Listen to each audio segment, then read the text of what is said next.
Rahul മാങ്കൂട്ടത്തിലിന്റെ case മാധ്യമ വിചാരണയ്ക്കപ്പുറം മറ്റ് തലങ്ങളിൽ കൂടി നമ്മൾ ചിന്തിക്കുകയും മനസ്സിലാക്കുകയും ചെയ്യുമ്പോൾ ഒരുപാട് പ്രശ്നങ്ങൾ ഈ മൂന്നാം പരാതിയിൽ മുഴച്ച് നിൽക്കുന്നുണ്ട്. അപ്പോൾ കഴിഞ്ഞ ദിവസങ്ങളിൽ പുറത്തു വന്ന വാർത്തകൾ, പുറത്തു വന്ന സംഭവങ്ങൾ ഒക്കെ തന്നെ രാഹുൽ മാങ്കൂട്ടത്തിൽ എന്ന് പറയുന്ന വ്യക്തിയെ വ്യക്തിഹത്യ ചെയ്യുക, അയാളുടെ ഇമേജ് നശിച്ചു കഴിഞ്ഞു.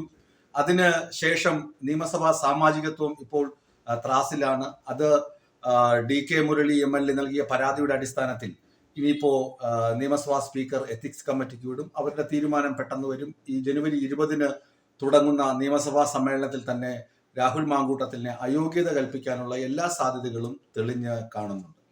ഞാൻ കഴിഞ്ഞ ദിവസങ്ങളിൽ രാഹുൽ മാങ്കൂട്ടത്തിലിനെ കുറിച്ച് പല വീഡിയോകൾ ചെയ്തിരുന്നു. അതിലൊക്കെ പറഞ്ഞ കാര്യം, രാഹുൽ മാങ്കൂട്ടത്തിലിനെ ഒന്ന് കുടുക്കിയത് കോൺഗ്രസ് നേതൃത്വത്തിലുള്ള ആരെങ്കിലും ഒക്കെ തന്നെയാകണം. കാരണം കോൺഗ്രസ് നേതൃത്വത്തിലുള്ള പല ആളുകളും ചില കേസുകളിൽ, പ്രത്യേകിച്ച് പുനർജനി തട്ടിപ്പ് കേസൊക്കെ മാധ്യമങ്ങളിൽ നിറഞ്ഞു നിൽക്കുന്ന സമയത്ത് അത് ചിലരുടെ രാഷ്ട്രീയ മോഹങ്ങളെ, അധികാര കൊതിയെ ഒക്കെ ബാധിക്കാൻ, പ്രതികൂലമായി ബാധിക്കുവാൻ പ്രതിപക്ഷ നിരയിലുള്ള ചില ആളുകൾക്ക് ഇടയുണ്ട്. അതുകൊണ്ട് മറ്റൊരു കേസ് ഉയർന്നു വരിക, അത് കോൺഗ്രസിൽ ഉള്ള ആളിനെ കുറിച്ച് തന്നെയുള്ള വാർത്തയാകുമ്പോൾ അതിന് പ്രാധാന്യം കൂടും.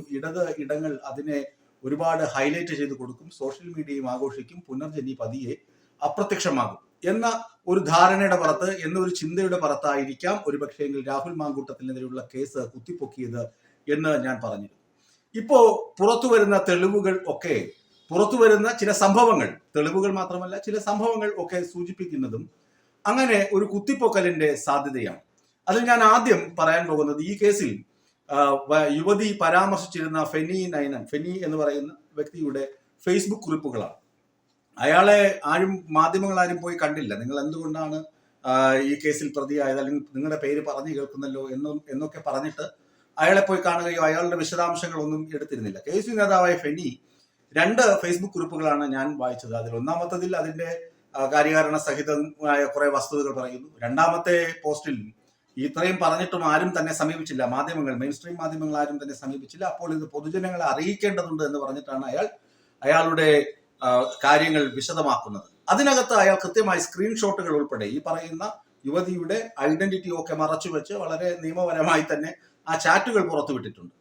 ഇതിപ്പോ രാഹുൽ മാങ്കൂട്ടത്തിലിനെ പ്രതി പട്ടികയിൽ അല്ലെങ്കിൽ പ്രതിയായി ബലപ്പെടുത്തുന്ന തെളിവുകളാണ് ഫെനി പുറത്തുവിട്ടിരുന്നതെങ്കിൽ എല്ലാവരും എടുത്ത് ആഘോഷിച്ചേനെ. ഇത് അങ്ങനെയല്ല. രാഹുൽ മാങ്കൂട്ടത്തിന് അനുകൂലമായ കുറിപ്പുകളായതുകൊണ്ടും ചാറ്റുകളായതുകൊണ്ടും ആളുകൾ അങ്ങനെ ആഘോഷിക്കുന്നില്ല. ഫെനി ഇത് വിളിച്ചു പറയുകയും ചെയ്തു. അതിനകത്ത് ഈ കഴിഞ്ഞ നവംബർ 2025 നവംബർ വരെയും ഫെനിയുമായി അടുപ്പമുണ്ടായിരുന്നു. അപ്പോഴൊക്കെയും ഈ യുവതി ആവശ്യപ്പെടുന്നത് രാഹുൽ മാങ്കൂട്ടത്തിലിനെ വീണ്ടും കാണണം. അത് രഹസ്യമായി കാണണം, ഫ്ലാറ്റിൽ കാണണം, അല്ലെങ്കിൽ ഒരുമിച്ച് ഒരു 3 മണിക്കൂറെങ്കിലും ചെലവിടണം എന്നാണ് ആ യുവതി നിരന്തരം ആവശ്യപ്പെട്ടുകൊണ്ടിരുന്നത്. ഓഫീസിൽ പറ്റില്ല, ഓഫീസിൽ എപ്പോഴും ആളുകൾ ഉണ്ടാകും എന്ന് ആ യുവതി തന്നെ പറയുന്നു. ഫ്ലാറ്റ് തന്നെ യുവതി സജസ്റ്റ് ചെയ്യുന്നു. പിന്നീട് ഓഫീസിൽ പോയി കാണാൻ ഈ ഫെനി പറയുന്ന അടുത്ത് ചാറ്റുകൾ നിൽക്കുകയാണ്. അപ്പോൾ 2024 ഏപ്രിലിൽ ഈ ക്രൂരമായ ബലാത്സംഗം നടന്നു എന്ന് പറയപ്പെടുന്ന അല്ലെങ്കിൽ പരാതി നൽകിയ ഈ യുവതി 2025 നവംബർ വരെയും രാഹുലിനെ കാണണം, രാഹുലുമായി സംസാരിക്കണം എന്നൊക്കെ ആവശ്യപ്പെടുന്നു. ഇതിൽ നിന്നും എന്താണ് സാധാരണ ജനത്തിന് മനസ്സിലാവുക? ഇതിനകത്തൊരു മാനിപ്പുലേഷൻ നടന്നിട്ടുണ്ട്.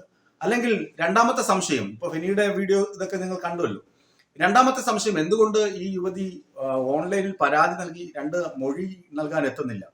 മൊഴി നൽകാൻ എത്തുമെന്ന് പറയുന്നുണ്ട്, പക്ഷെ പോലീസ് ഓഫീസേഴ്സ് പലതവണ വിളിച്ച് ചോദിച്ചിട്ടുണ്ടാകണം. അതുകൊണ്ടാണല്ലോ അവിടെ കാനഡയിലെ എംബസി മുഖാന്തരം വീഡിയോ കോൺഫറൻസിങ്ങിലൂടെ മൊഴിയെടുത്താൽ പോരെ, മൊഴിയെടുക്കാനുള്ള അനുവാദത്തിന് വേണ്ടി പോലീസ് സംഘം ഹൈക്കോടതിയെ സമീപിക്കുന്നത്. ഇതിൽ നിന്നും ആ യുവതി അടുത്ത കാലത്തെങ്ങും കേരളത്തിലേക്ക് വരാൻ ഇടയില്ല എന്ന് പോലീസിന് ബോധ്യമായി എന്ന് വേണം നമ്മൾ മനസ്സിലാക്കാൻ.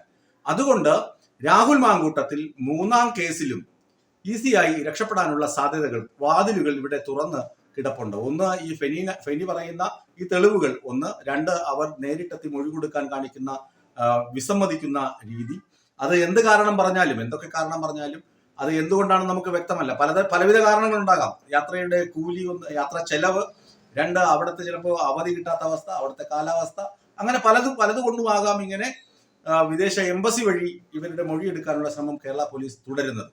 ഏതായാലും ഒരു നേരെ ചൊവ്വയുള്ള കേസായിരുന്നു രാഹുൽ മാങ്കൂട്ടത്തിന് എതിരെ ഫ്രെയിം ചെയ്യപ്പെട്ടത്, അല്ലെങ്കിൽ രാഹുൽ മാങ്കൂട്ടത്തിനെതിരെ ഇപ്പോൾ അറസ്റ്റ് വരെ അല്ലെങ്കിൽ റിമാൻഡ് വരെ എത്തിയ കേസ് എന്ന് ഒരു സംശയം ഉണർത്തുന്ന ചില വസ്തുതകൾ പുറത്തു വന്നത് വളരെ നിർണായകമാണ്. അതിനെക്കുറിച്ച് നമ്മൾ ഒരു ചിന്തിക്കേണ്ടത് അത്യാവശ്യവുമാണ്.